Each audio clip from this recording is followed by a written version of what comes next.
Bonjour à tous, bienvenue c'est Tenji, on se retrouve pour une présentation d'oracle. Aujourd'hui on découvre ensemble l'oracle de la guérison chamanique de Michel Motuzar. C'est un coffret aux éditions Vega. Explorez votre réalité humaine et votre dimension spirituelle. Grâce à des images et à des symboles liés à la nature, faites face aux énergies, aux peurs et aux fausses croyances qui vous empêchent de vivre pleinement. S'appuyant sur l'étude du chamanisme, ces 44 cartes vous aideront à comprendre l'importance du symbolisme dans la psyché humaine. Découvrez les énergies susceptibles de vous aider ou de vous entraver sur le chemin de la connaissance de soi et de la guérison grâce aux messages contenus dans ces cartes et dans le livre d'accompagnement de 144 pages tout en couleur. Vous pourrez ainsi acquérir la compréhension, l'autonomie, la confiance en vos propres capacités intuitives. En méditant sur ces symboles universels, retrouvez une vie empreinte de clarté spirituelle, d'accomplissement et de souveraineté personnelle. Alors, on va découvrir tout ça ensemble. On va explorer le livret. Je vous montrerai les cartes une par une et à la fin de la vidéo, on ira faire un petit tirage. Alors, tout d'abord, les cartes. Donc, voici les tranches qui sont dorées. Les cartes sont de format moyen, elles tiennent bien dans la main. Ici le dos, avec d'ailleurs le nom du jeu. Et ensuite les cartes, donc on voit qu'il y a un petit encadrement. On a sur la carte des mots-clés. Soit des mots-clés, soit une petite phrase ou bien un titre. Donc on a du texte qui permet, même sans le livret, de travailler avec l'oracle à partir de ce qui est donné comme information et de l'illustration très inspirante. Donc on va les regarder tout à l'heure, on va regarder dans le livret ce qui est proposé. Donc on a déjà le sommaire où on retrouve tous les noms des cartes. Un petit avant-propos sur le chamanisme. Ensuite, on a donc l'interprétation des cartes, donc pour vous-même ou pour les autres. Donc elle explique bien qu'il n'y a pas de mauvaise façon de faire, il y a un processus surtout intuitif et qui est très personnel. Donc elle invite à s'ancrer avant de faire un tirage. Donc ensuite on a des conseils pour les mélanger. Tirer les cartes, donc là il y a une invitation à observer, comme je vous l'ai dit, déjà l'illustration, travailler avec vraiment l'intuition, les mots-clés, et ensuite aller comparer à ce qui est donné voilà, par l'auteur dans le livret. Donc, méthode de tirage, donc tirage avec une carte. Et vous avez également un exemple. Donc ça c'est intéressant, c'est pas quelque chose qu'on retrouve dans tous les livrets. Hein. Donc là ici vous avez par exemple Marie voudrait savoir mon nouvel emploi sera-t-il durable. Donc vous avez ensuite donc le tirage de Marie qui est celle donc de la carte du voyage intérieur et vous avez l'explication par rapport à son contexte, hein, donc à un contexte professionnel. Ensuite vous avez un tirage à 3 cartes. Pareil, vous avez également donc une question avec un exemple. Becky voudrait savoir qu'est-ce que je dois faire à propos de John. Donc ici, on est sur un tirage relationnel. Et pareil, donc vous avez donc la première carte qui va représenter la façon dont cette situation avec John en est arrivée là, donc le passé.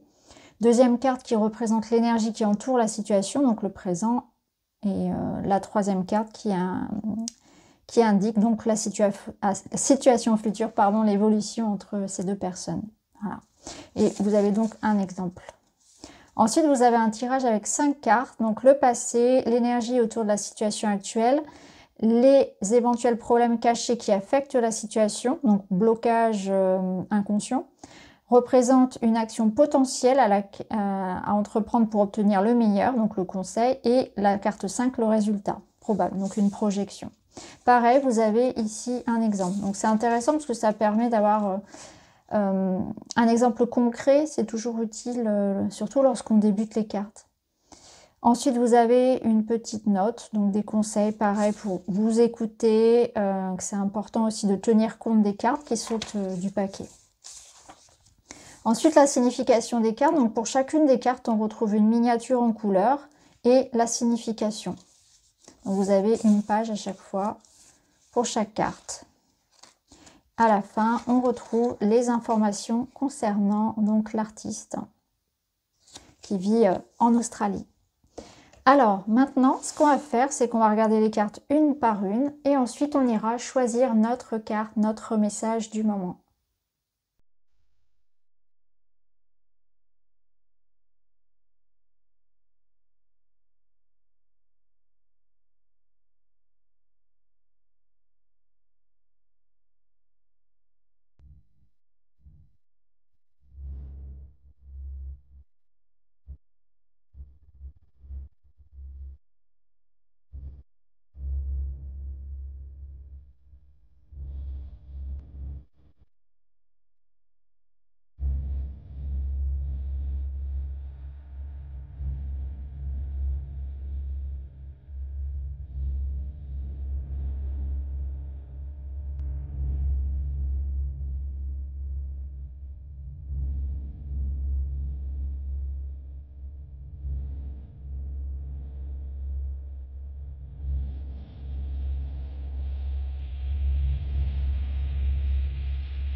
Alors, on est parti. On va aller voir ensemble quel est notre message de l'oracle. Quel message il a à nous transmettre aujourd'hui en toute synchronicité. Un message en guidance au moment où vous regardez la vidéo. Et nous avons cette carte qui est la carte 15. Honorez votre énergie. Carte numéro 15. Nous connaissons tous les jours... Non, pardon. Nous connaissons tous des jours où nous n'avons envie de rien. Nous essayons toutes sortes d'astuces mentales pour nous persuader de faire ce que nous devrions. Est-ce que cela fonctionne? Non. Nous finissons par nous sentir coupables de ne rien faire. La culpabilité est une fréquence vibratoire très basse. Ce sentiment nous pousse alors à faire 2 fois plus d'efforts le lendemain, ce qui nous conduit à être submergés et épuisés, et nous nous retrouvons dans un cercle vicieux. Votre corps a ses propres rythmes, comme tout ce qui existe sur cette terre. Les fleurs, les arbres, les plantes, les éléments. Les marées montent et descendent, le soleil et la lune se lèvent et se couchent, les animaux hibernent et les plantes poussent, fleurissent et entrent en dormance. Soyez à l'écoute de votre horloge interne. Respectez votre cycle activité-repos. N'essayez pas de surpasser vos rythmes naturels. Soyez doux avec vous-même et abstenez-vous de vous juger. Vous êtes votre critique le plus sévère. Donc une carte ici qui invite à prendre soin de soi, à se respecter, respecter ses propres limites, ses besoins corporels. Donc une invitation au repos, à une bonne hygiène, à une alimentation saine, à faire aussi peut-être des choses qui vous nourrissent, qui nourrissent aussi l'âme, qui vous font plaisir. Donc voilà pour cet oracle de guérison chamanique. Personnellement, j'ai regardé un peu plus dans le livret déjà, j'ai travaillé avec et j'avoue que j'aime beaucoup les messages. C'est un oracle qui peut être très utile pour compléter d'autres tirages et notamment un tirage vraiment d'introspection, de compréhension de soi sur des blessures d'âme ou sur des blocages qui sont inconscients. Un travail intérieur comme celui de l'enfant intérieur par exemple. Donc voilà pour cette présentation. J'espère que ça vous parle, qu'il vous plaît. N'hésitez pas à me dire en commentaire. Je vous embrasse et je vous dis à très vite.